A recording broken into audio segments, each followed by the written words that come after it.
Oncologia edu.pl. Wiedza w zasięgu ręki. Welcome in our OnkoTalks. Today we are at second Polish Young Oncologists Forum and we are here with our OnkoTalks conference edition. My guest here is Marco Gustav, a PhD student and researcher at the IKFZ Technical University in Dresden, an expert in AI and machine learning. Welcome. Thanks.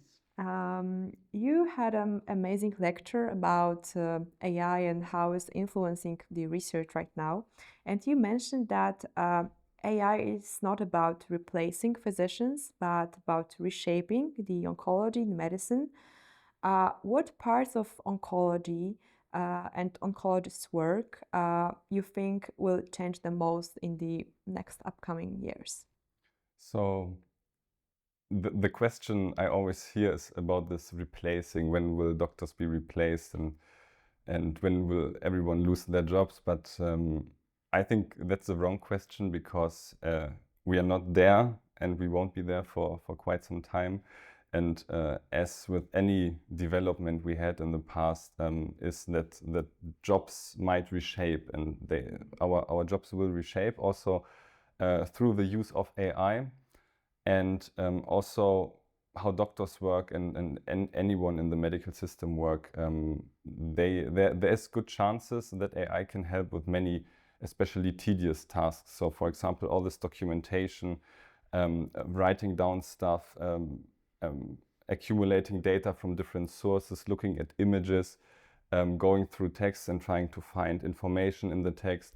So especially in the next years, there's a huge need to automate these tasks where no real skills are needed, just waiting and just typing.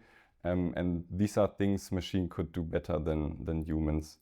And then also next to it, there might be some AI assistance systems, for example, in image detection, that if you have an image, a medical image, if it's from CT, radiology, or a histopathology image. In some images, there are models which can detect, for example, certain mutations or if there's a tumor or not. And these are very good assistance systems for these disciplines in medicine. And there's a lot of research going on. And our goal is to assist medical doctors as good as possible to give them more time to treat the patients. So, as you said, it won't replace, it just reshape, and it will be like an assistant and a very useful tool in the everyday clinical practice. But what is currently the biggest limitation of using the AI in medicine, not only in oncology, but in general in medicine? Yeah, that's a very important question because there's so many talks on AI in medicine and stuff.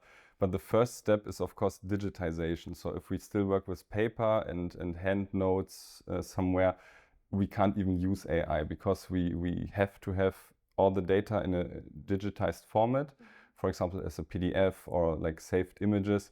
And then this is the first step to work with it. But as far as I know, in some German clinics, at least, they still use like faxes. Is it a term? Yeah. So they use paper to transmit information between clinics and doctors. And in Germany, it's quite common. We love these devices. It's probably good technology and it has its reason, but also time evolves and also research evolves, and maybe there will be people telling you that there's still a huge need for these devices. But what I wanted to say, if we use AI, we need digitized data first, and we need the infrastructure. We need data storage. We need safe systems to keep the data safe because it's very sensitive patient data. And many hospitals are not prepared for this because they are also, I worked a lot with histopathology data, and there's not so much routine digitization of histopathology data. So this is the first step before we can even talk about implementation of AI. But if we have this digitization, then I think the most sense makes to replace these tedious tasks I talked about before, like information extraction from very long texts, for example. and then also these AI assistant systems like image detection and this kind of stuff. And so the digitization is one big factor, but also the people working with the systems, because some people are more educated, some people are less educated with regards to the use of AI. And we really have to take everyone with us working with these systems to be prepared for this. And I think we could do better. You talked about the safety, and what kind of advice you could give to clinicians how to use the AI tools wisely and taking into consideration all the safety issues and the important data about the patients and the clinical data? Another very important question. So if we talk about these AI tools, the most well-known tools are these online tools from companies like ChatGPT from OpenAI or Claude from Anthropic, these chatbots. And it might be tempting to some people to just paste data in there and get results, maybe also with the aim to help people.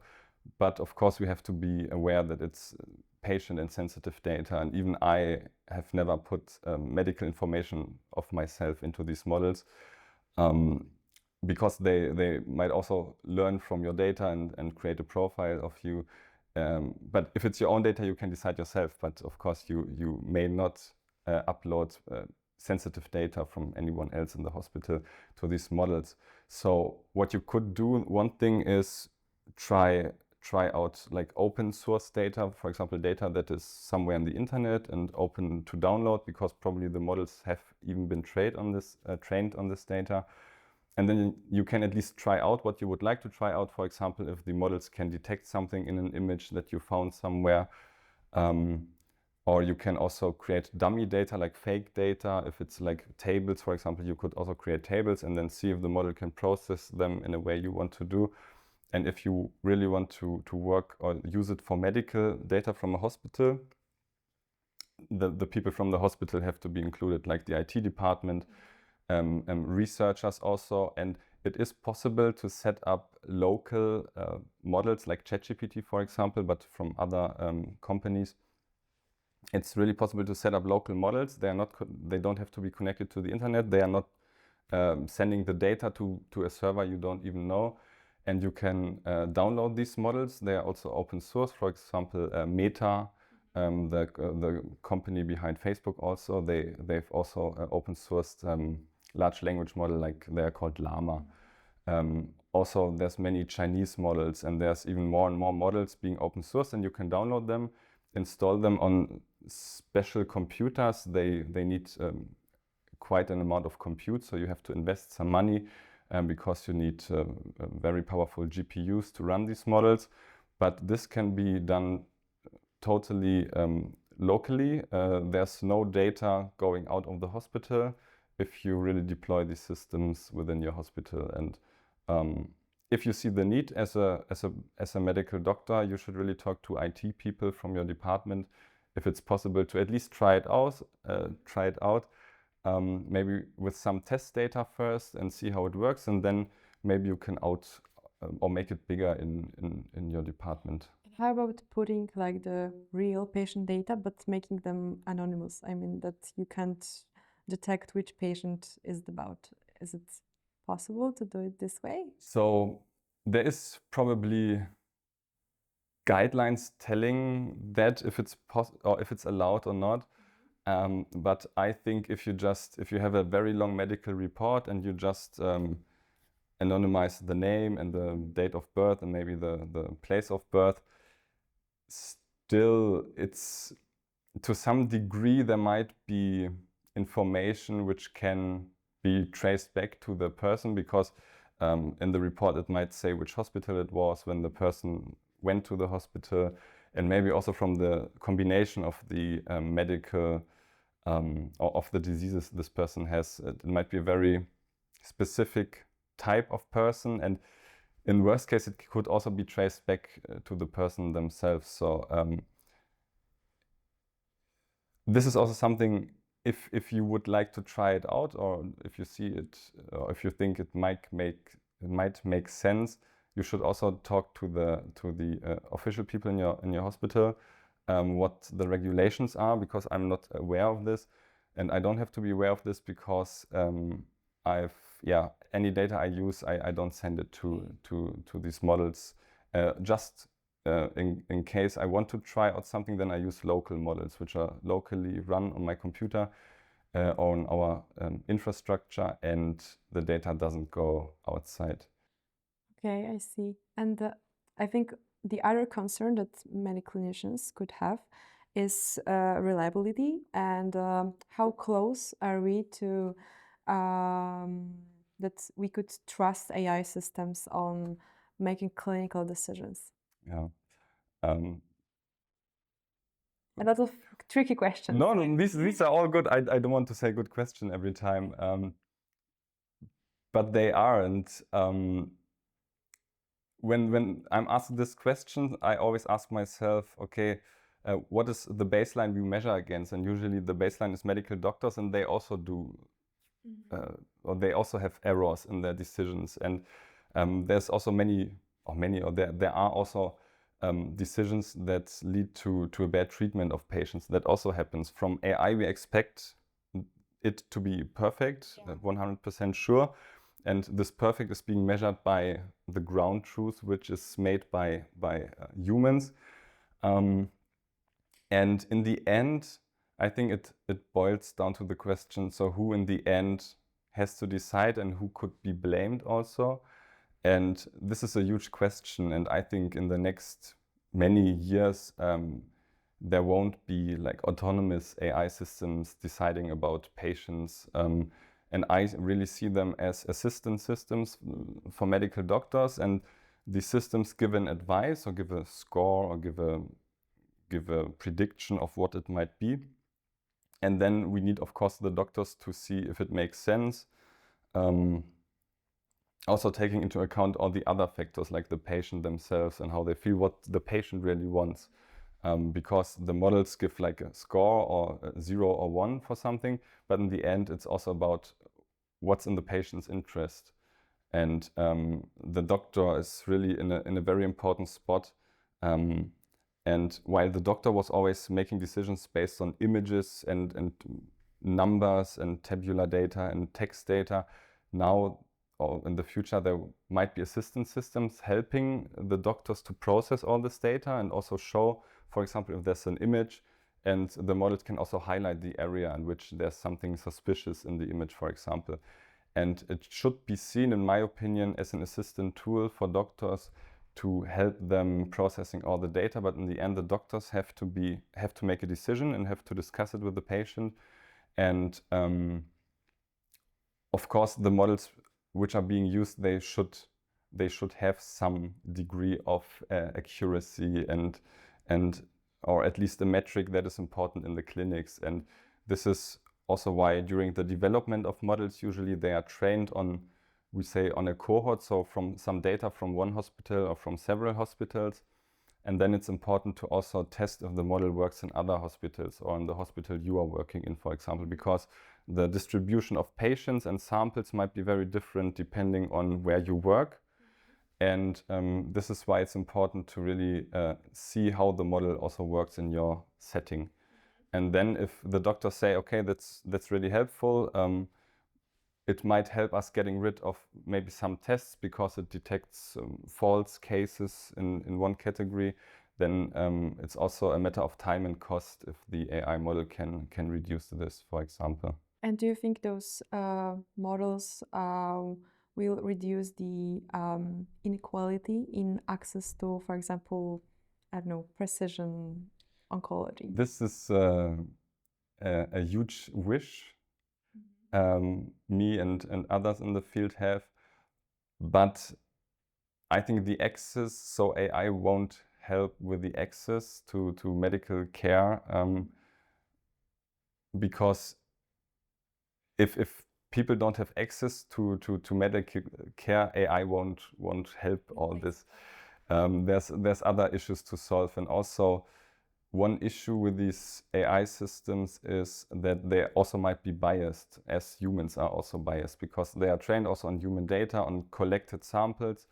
And if I just have to look into the data I'm training my models on, most of the data comes from Western countries, from the US, from Germany, France. So it's usually selected countries, and then they are trained on this data, and then they are good at predicting things based on patients from these populations. But if you go to another country or another continent, it might be that these models might totally fail because they are not being trained on the other data. And if the diseases might look different, or if there's different diseases, then these models won't help these people. So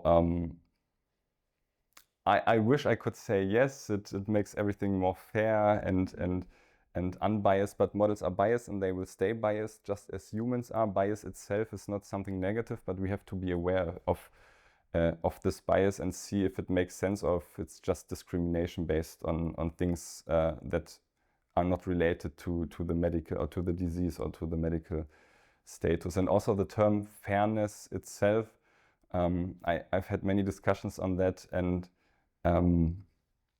also the definitions of fairness are differing and sometimes even contradicting each other. So this whole field, there's research and it has been shown that models are biased, but there's no real solution for that. And I think the best solution is to be very transparent and say for which populations these models might work or not.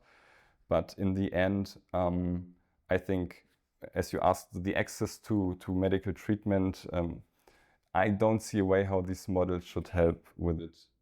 But do you think, like coming to the end of our talk, do you think that in the next 5 years, using AI tools in like everyday clinical practice will be a standard, or it's still like a lot of things that we could do and like to implement it into our daily practice? So when you were asking this question, I had another idea for the question before. So the access to, because I was looking at the clinics, AI in the clinics, but of course there's also apps which might help you with, for example, if you like skin cancer, for example, there might be skin cancer screeners, and these apps might be downloadable for anyone with a smartphone, for example, and then people can scan it, but then they still need access to the medical system. So maybe the first, or maybe in cases where the app says, okay, it looks like skin cancer, for example, the people would take the effort to get access to the healthcare system because their life depends on it. But yeah, so there could be some advantage of AI models and systems, but this would be outside of the clinics, but more as apps. Like screening and the early detection. Yeah, for example. But these should also be regulated tools, and it should be shown that these tools really work also for different populations, of course. And there's a lot, it's a very regulational, the regulation of these apps is also a very big topic. Yeah, all of this. There's also a research group in our center which just does research on this regulation part.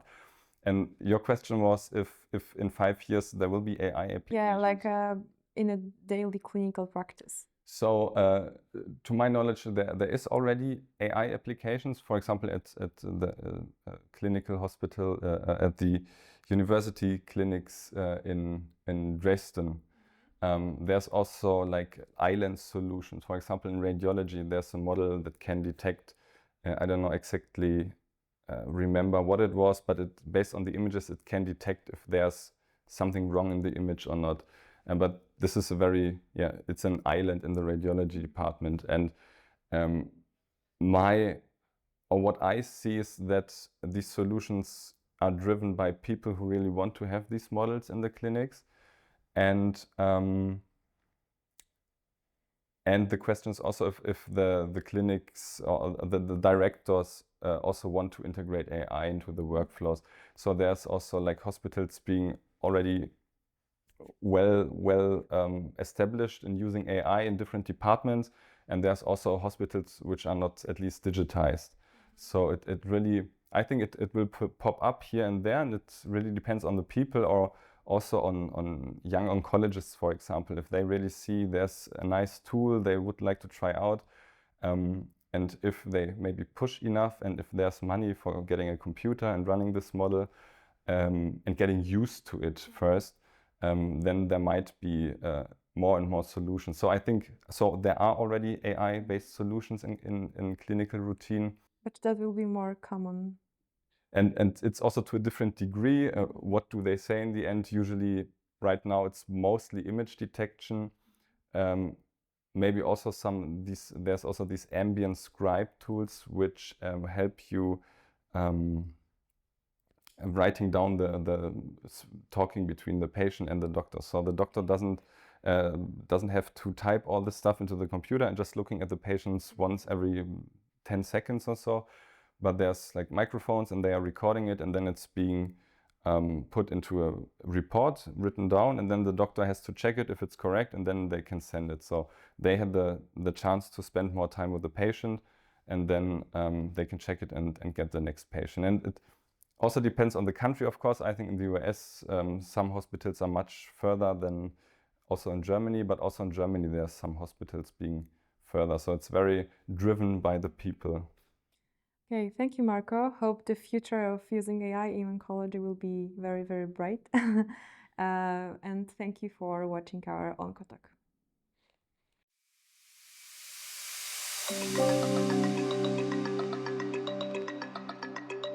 Onkologia.edu.pl. Wiedza w zasięgu ręki.